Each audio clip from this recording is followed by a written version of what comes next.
Thank you for visiting Pang TV. I'm so glad you're here. Today, we're diving into a really special research overview made specifically for Parkinson's disease patients and the incredibly dedicated family caregivers out there. We're going to unpack a fascinating 2019 study from the journal Drug Design, Development and Therapy. It's all about a first-in-human clinical trial for a potential new Parkinson's drug called KM-819. So let's just jump right in, because this research represents a completely fresh way of thinking about how we might actually slow down or maybe even stop the progression of Parkinson's. Here's our quick roadmap for today's explainer. We'll start with current treatments, then look at how KM-819 blocks something called FAS-1. After that, we'll go over the Phase 1 safety testing, dive into the key safety results, and finally, wrap up with some grounded hope, necessary caution, and what comes next. All right, starting off with current Parkinson's treatments.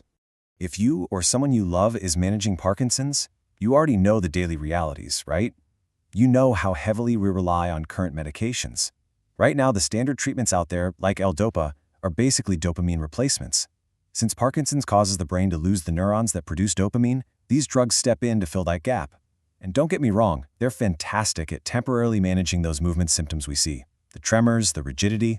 But here's the catch. They only manage the symptoms. They don't actually stop the underlying brain cells from dying. Over time, that means needing higher doses, which can unfortunately lead to some pretty serious side effects.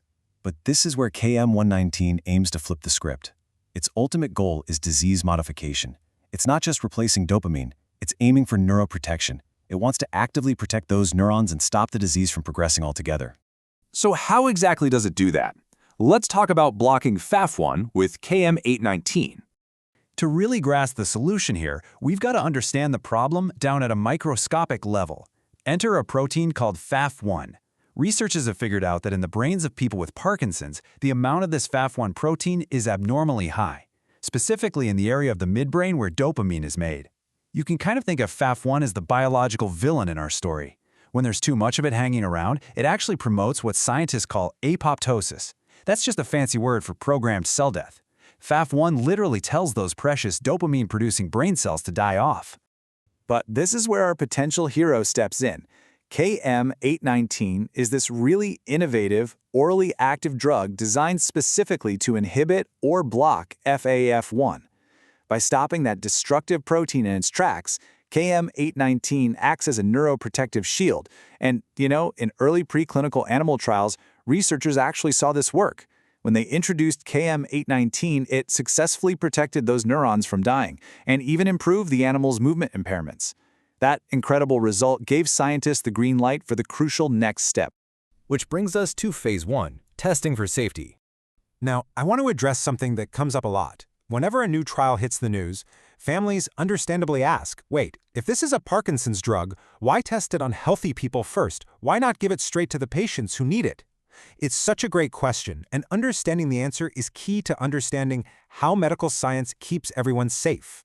Well, the bottom line is that this was a first-in-human trial. Before anyone can even look at whether a drug cures a disease, they absolutely have to prove it's safe to put into a human body. That's what Phase 1 is all about.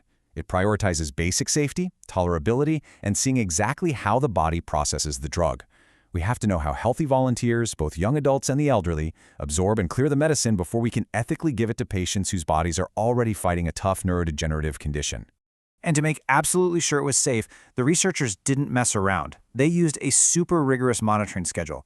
During the clinical confinement periods, these healthy volunteers stayed in the hospital for several days. They were given ascending doses of the drug. Some just took it once, others took multiple daily doses, and they were monitored around the clock. We're talking constant blood tests, urine checks, vital signs, and ECGs to check their heart rhythms. They literally left no stone unturned to scrutinize safety at every single step. Let's look at what they actually found with the key safety results. The outcome of this initial testing phase was highly encouraging. They tested doses all the way up to 400 milligrams, and the drug was generally very well tolerated by everyone. Now, here's a detail that's really important for us. Because Parkinson's primarily affects folks over 60, the researchers specifically included a group of healthy elderly men. They noticed that the drug stayed in the bloodstream a bit longer and at slightly higher levels in the older volunteers compared to the younger ones. But, and this is the key takeaway, even with that higher exposure, it was entirely safe. There was zero serious adverse events and certainly no life-threatening issues related to the medicine. Of course, in any clinical trial, people are going to have some minor side effects. Here, they did see an uptick in headaches, especially for those taking multiple doses. But context is everything. The doctors figured out that these headaches weren't actually caused by the KM-819 drug itself. They were actually caused by a procedure called a lumbar puncture, or a spinal tap, which was used to collect fluid to make sure the drug was reaching the nervous system. So the drug itself, it passed the safety check with flying colors. Finally, let's talk about hope, caution, and next steps. I want to be super clear about a crucial distinction here. Safety is confirmed. We now know for sure that humans can take this drug safely. The foundation is built. However, the benefit is not yet proven. Remember, this trial wasn't trying to see if KM-819 stops Parkinson's symptoms because the people taking it didn't even have Parkinson's. Proving that it actually protects neurons in patients, that's exactly what Phase 2 and Phase 3 trials are for. So we've successfully unlocked the front door, but we haven't crossed the finish line just yet. Because of that, I really want to emphasize this clear disclaimer.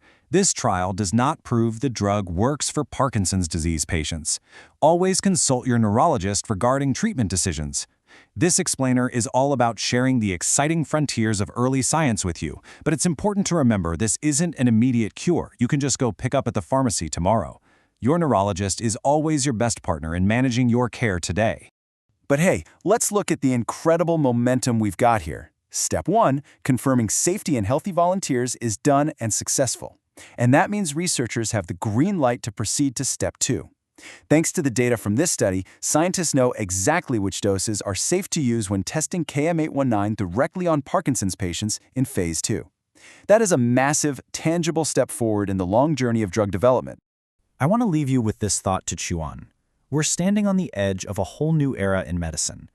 As science finally starts advancing from just managing symptoms with dopamine to aiming for true disease modification, protecting the brain's very cells. How are these targeted therapies going to reshape our future?